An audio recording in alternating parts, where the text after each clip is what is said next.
할렐루야, 찾아가는 설교 오해선 목사입니다. 오늘 우리를 찾아오시는 하나님의 말씀은 시편 51편 10절에서 12절 말씀입니다. 하나님이여 내 속에 정한 마음을 창조하시고 내 안에 정직한 영을 새롭게 하소서. 나를 주 앞에서 쫓아내지 마시며 주의 성령을 내게서 거두지 마소서. 주의 구원의 즐거움을 내게 회복시켜 주시고 자원하는 심령을 주사 나를 붙드소서. 아멘. 하나님의 말씀이었습니다. 언제나 우리와 함께 하시는 주님을 찬양합니다. 자, 우리 흔히 말하죠. 맞아야 깨진다. 그래서인가 하나님께서는 어떤 때는 병으로, 또 어떤 때는 경제적 어려움으로, 부부간의 문제로, 자녀 문제로 등등 여러 가지 문제로 우리를 깨트리세요. 이렇게 깨지고 나면 분명 성장이 있어요. 그런데 문제는 무엇이냐?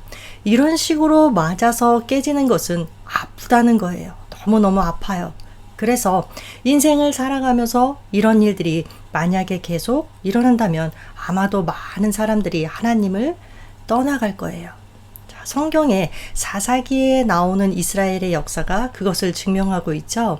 이스라엘 백성이 하나님 앞에 범죄하면 하나님은 여지없이 그 이웃 국가들을 들어서 이스라엘 백성들을 때리셨어요. 이스라엘 백성들은 맞으면 그때서야 비로소 깨져서 하나님 앞에 부르짖죠. 그러면 하나님은 사사를 세우시고, 사사는 이스라엘 백성의 지도자예요.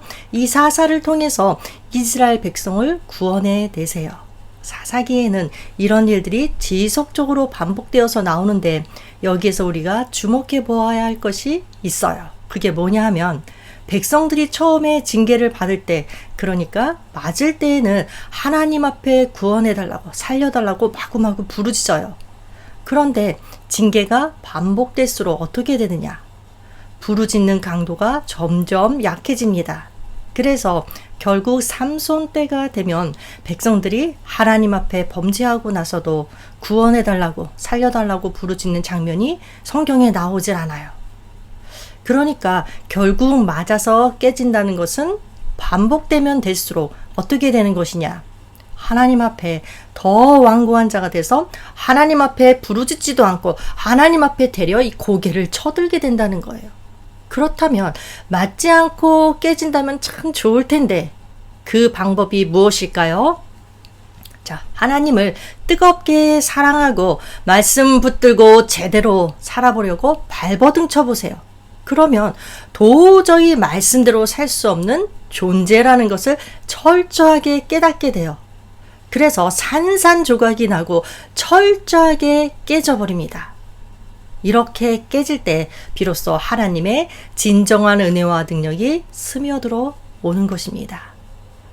왜 우리가 예수님을 믿는다고 하면서도 메마르고 넉넉함이 없을까요?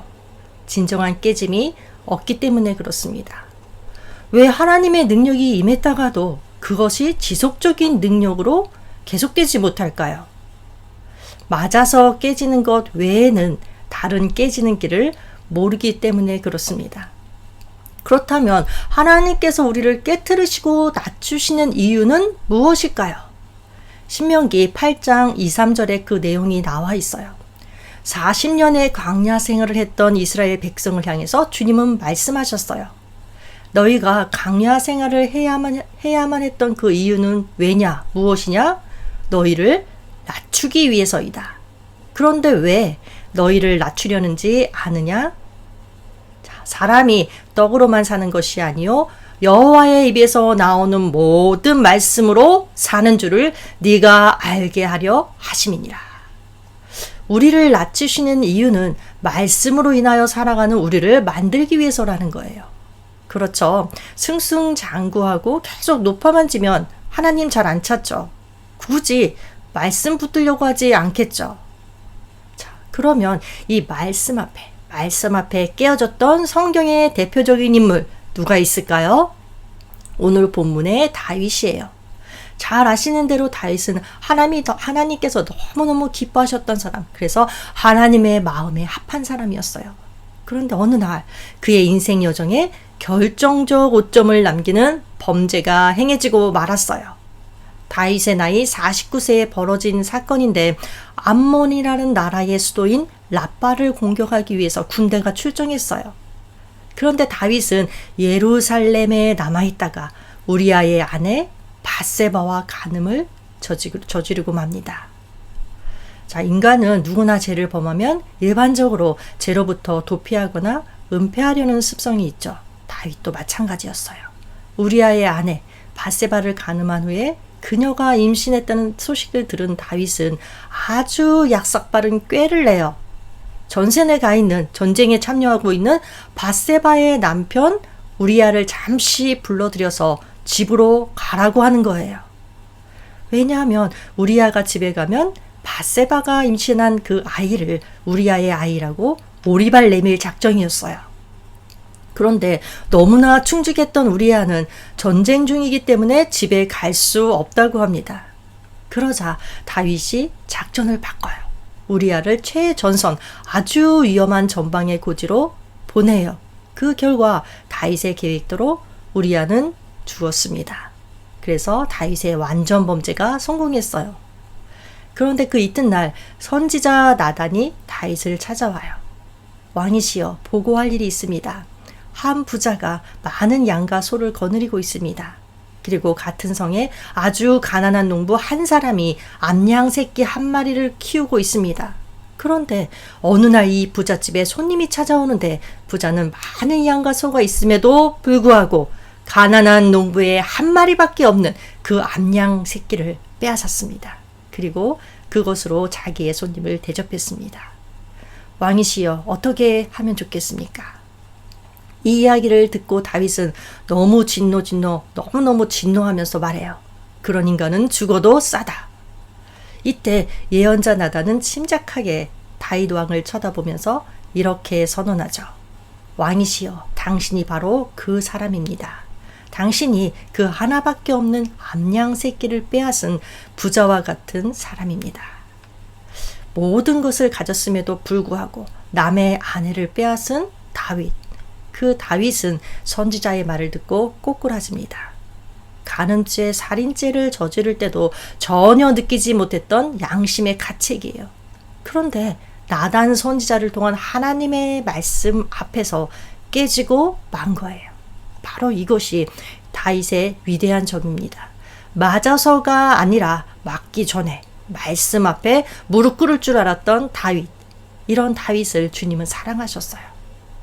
얼마나 다윗이 회개의 눈물을 많이 흘렸는지 침상의 눈물에 둥둥 뜰 정도였다고 성경은 기록하고 있어요.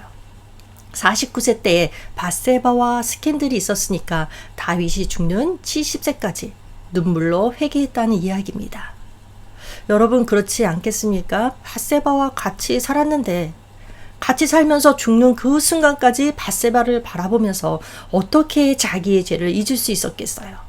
그래서 철저한 회개를 하고 회개의 열매를 맺어요. 열왕기상 1장 1절에 보면 다윗 왕이 나이 많아 늙으니 이불을 덮어도 따뜻하지 아니한지라. 그래서 신하들이 젊은 처녀를 하나 구해서 왕의 품에, 그러니까 다윗의 품에 눕게 해서 왕으로 따뜻하게 하자라는 결정을 하고 다윗에게 젊은 처녀 하나를 구해줬어요. 그러나 다윗은 더불어 동침하지 아니한지라. 회개의 열매를 맺은 것입니다. 그러면 다윗이 회개의 눈물을 흘리면서 하나님 앞에 무엇을 구했는지 살펴볼까요? 11절 말씀이에요. 주여, 나를 주 앞에서 쫓아내지 마시며 주의 성령을 내게서 거두지 마소서. 다윗이 범죄하고 나서 가장 두려웠던 것은 주의 성령이 자기에게서 떠나가는 것이었어요. 왜냐하면 다윗은 성령님으로 시작한 사울이 성령님이 떠나고 육체로 마치는 것을 보았기 때문에 그것이 얼마나 비참한 것인지를 너무나 잘 알고 있었던 거예요. 사울에게 처음 성령님이 임했을 때 새 사람이 되었다고 하는데 그 사울에게서 성령님이 떠나게 되었을 때 악령이 그러니까 사울을 번뇌케 한지라. 여기서 번뇌케 한다는 것은 원어를 보면 공포에 떨게 했다라는 의미예요. 그래서 그때부터 사울은 자기보다 50세 정도나 어린 다윗을 죽이려고 평생을 쫓아다녀요. 그리고 마침내는 자살반 타살반의 비참한 죽음을 맞이합니다. 그런 사울을 보았기 때문에 다윗은 성령님이 떠난 인간이 얼마나 비참한지를 익히 알고 있었어요. 그래서 구하기를 주의 성령을 내게서 거두지 마소서. 자, 주의 성령을 내게서 거두지 마소서. 자, 그런데 여기에서 구약시대와 신약시대의 성령에 대해서 좀 생각해 볼 필요가 있어요. 성령은 구약시대와 신약시대에 사람에게 머무는 경향이 조금 달라요. 구약시대의 성령은 사람에게 머물기도 하고 떠나가기도 하셨어요. 그러나 신약시대에는 한 번 사람에게 머물면 영원히 떠나지 않으세요.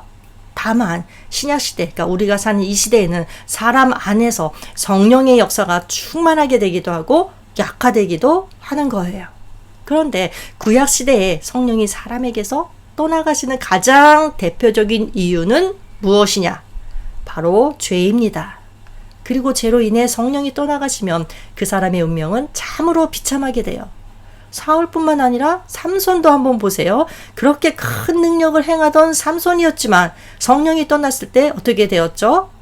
블레셋 사람들에게 붙잡혀서 이 눈알이 뽑힌 채 거대한 맷돌을 돌리면서 조롱을 당하는 비참한 신세가 되고 말았어요. 반면에 신약시대, 우리가 사는 이 시대에는 성령이 3번 사람에게 임하시면 떠나지 않고 그 사람 안에 영원히 머무세요. 이를 가지고 신학적인 용어로 성령의 내주라고 말해요. 하지만 성령이 내주하신다고 해서 모든 문제가 해결되는 것은 아니죠. 신약시대의 성령은 성도들이 우리들이 죄를 범한다 할지라도 결코 떠나시지는 않지만 그러나 우리 안에서 심히 근심하세요. 그래서 심지어는 마치 떠나가시고 소멸된 것처럼 아예 성령의 역사를 볼 수 없을 수도 있어요. 그렇게 되면 우리는 구원을 잃게 되는 것은 아닐지 모르지만 역시 비참해질 수밖에 없어요. 성령의 보호를 받을 수도 없고 의를 행할 수도 없고 하나님의 축복을 받을 수도 없어요. 또한 우리 안에서 모든 기쁨이 사라지게 돼요. 그래서 우리 주 예수님은 우리에게 명령하셨죠. 성령 충만 받으라.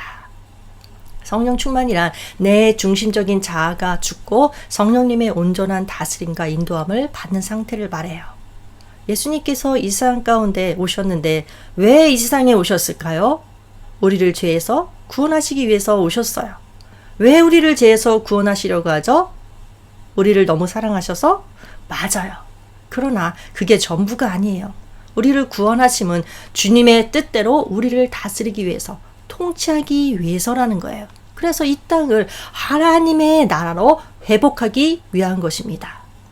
그렇다면 주님이 날 통치하도록 하기 위해서, 다시 말하면 성령 충만하기 위해서 내가 해야 할 일은 무엇일까요?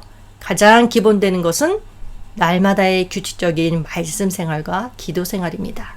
말씀 없이, 기도 없이 절대 성령 충만할 수는 없어요. 그러면 다윗이 구한 성령을 내게서 거두지 마소서.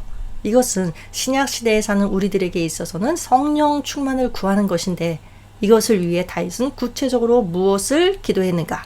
3가지를 간구합니다. 3가지. 첫 번째, 10절 전반부에 하나님이여 내 속에 정한 마음을 창조하시고, 여기서 다윗이 자신의 마음이나 이 영을 변화시켜달라고, 고쳐달라고 하지 않고 새롭게 창조해달라고 한 사실에 주목해야 해요. 자기의 심령을 고쳐서 사용하기에는 그 심령이 전적으로 부패해 있다는 것을 다윗은 알았어요. 밧세바와 그 간음 사건 이후에 한 가지 사실을 분명하게 알게 되었는데, 자연인 상태의 사람의 심령은 전적으로 부패해서 아무리 노력한다 할지라도 결국 죄를 지을 수밖에 없는 존재라는 것을 알았어요. 인간이란 어머니 뱃속에 잉태될 때부터 죄의 본성을 가지게 된다는 것, 그리고 자연인 상태의 인간, 누구나 죄로부터 자유로울 수 없다는 것을 알았어요. 또 죄의 본성을 가진 인간의 심령을 일부 수정한다고 해서, 일부 고친다고 해서 죄의 본성이 사라지는 것도 아니라는 것도 알았어요. 그래서 하나님께 자기의 옛 심령은 제하시고 새로운 심령, 곧 정한 마음을 창조해 달라고 간구한 거예요. 다시 말하면 옛사람은 죽고 새 사람이 되어야 한다는 그 말인 거예요. 이 일은 오직 창조주 하나님만이 하실 수 있는데 특별히 인간의 심령을 새롭게 하시는 것은 하나님의 영이신 성령님의 하시는 일이에요. 그래서 주님은 니고데모에게 거듭남에 대해서 말씀하시면서 거듭남은 성령으로 말미암는다고 하셨죠. 또 사도 바울도 성도들이 거듭난 것은 성령의 새롭게 하심으로 말미암았다고 말하고 있어요. 그렇다면 여러분의 심령은 성령으로 거듭나셨습니까? 성령으로 거듭난 사람은 죄의 열매가 아닌 성령의 열매를 주렁주렁 맺게 됩니다. 자, 이제 다윗의 성령 충만과 두 번째 간구 10절 후반부의 말씀, 내 안에 정직한 영을 새롭게 하소서. 정직한 영, 우리가 가지고 있는 성경에는 정직한 영이라고 번역되었지만 원어를 살펴보면 그 의미가 조금 달라요. 시편 57편에서 내 마음이 확정되고 확정되었사오니 라고 다윗이 고백하는 내용이 나오죠. 이때 사용된 확정된 영과 오늘 본문의 정직한 영이 원어를 보면 같은 단어라고 해요. 그러니까 내 안에 정직한 영을 새롭게 하소서. 이것은 내 안에 확정된 영을 달라고 구하는 거예요. 자, 확정되었다는 것은 무엇이죠? 흔들리지 않는다는 거죠. 인간은 누구나 성령님에 의해서 정한 마음이 창조되었다 할지라도 언제나 갈팡질팡하는 존재예요. 무슨 일만 조금 있어도 마음이 흔들리고 요동쳐요. 생각도 복잡해져요. 그런데 이렇게 마음을 지키지 못하면 아무리 성령 충만하다 할지라도 점차 성령님이 소멸되어 가요. 그래서 마음을 지키는 것이 생명의 근원이라고 하셨어요. 잠언 4장 23절 말씀이죠. 무릇 지킬 만한 것보다 더욱 네 마음을 지켜라. 생명의 근원이 이에서 남이니라. 자, 이것을 알았던 다윗은 자기 중심에 확정된 영을 달라고 기도한 거예요. 자, 이제 다윗의 세 번째 간구. 첫 번째는 정한 마음을 주시옵소서. 정한 마음을 창조하여 주시옵소서. 두 번째는 정직한 영, 즉 확정된 영을 주시옵소서. 세 번째는 구원의 즐거움을 회복시켜 주시옵소서. 자, 12절 말씀이에요. 주의 구원의 즐거움을 내게 회복시켜 주시고 자원하는 심령을 주사 나를 붙드소서. 자, 구원의 즐거움을 회복시켜 달라고 하는 것에서 무엇을 할 수 있을까요? 다윗은 죄를 범하고 나서 구원의 즐거움이 사라졌다는 것을 깨달았어요. 저는 여기에서 다윗이 참 예민한 민감한 영성을 가지고 있었구나 라는 생각을 한번 해봐요. 보통 죄를 짓고 나면 회개는 하지만 이것을 구원의 즐거움과 연결시키지는 못하죠. 어쩌면 구원의 즐거움이란 것 그 자체를 누려보지 못하고 맹숭맹숭하게 신앙생활하기 때문인지도 모르겠어요. 그러나 구원의 즐거움이 뭔지 알았던 다윗은 다시 구원의 즐거움을 회복시켜달라고 간구하는 거예요. 그리고 구원의 즐거움이 회복되면 어떻게 될까요? 저절로 자원하는 심령이 따라오게 됩니다. 그렇다면 여러분에게 물을게요. 모든 일에 있어서 자원하는 그런 심령이 있습니까? 의무감에서가 아니라 날 구원해 주신 그 사랑에 감격해서 자발적으로 모든 일들이 감당되고 있으신가요? 스스로 자신을 성찰해 보시기 바랍니다. 자, 다윗은 범죄했지만 하나님께서는 내 마음에 합당한 사람이다 라는 칭호를 거두어 가지 않으셨어요. 왜일까요? 구원의 즐거움이 회복될 때까지 철저하게 회개했기 때문에 그렇습니다. 회개는 다윗으로 하여금 그의 범죄에도 불구하고 여전히 하나님의 마음에 합당한 사람으로 머물러 있으면서 나머지 생애를 살도록 만들어 주었어요. 자, 여러분, 큰 범법 행위를 한 사람에게만 회개가 필요한 것이 아니죠. 만약에 며칠씩 집안을 청소하지 않으면 집안에 먼지가 쌓여가듯이 내가 나를 성찰하는 삶을 게을리할 때 내 마음에도 먼지가 쌓여가요. 그래서 뭔진 모르지만 뭔가 답답하고 찬송을 잃어버리게 되고 기쁨이 없어지는 것입니다. 여러분들 이것을 기억하면서 날마다 자신을 주님 앞에, 주님의 그 말씀 앞에 성찰하면서 성령의 충만하신 가운데 말씀에 붙잡혀 살기를 주 안에서 축복합니다. 자, 이제 기도하겠습니다. 하나님 아버지, 정한 마음 가운데 정직한 영, 즉 확정된 영을 새롭게 하여 주시옵소서. 그리하여 유혹 많은 이 세상 가운데서 흔들리지 않고 살아갈 수 있도록 주님이 도와주옵소서. 또한 구원의 즐거움이 회복되어 무슨 일을 하든 자원하는 심령으로 감동할 수 있도록 주님 은혜 베풀어 주시옵소서. 예수님의 이름으로 기도합니다. 아멘.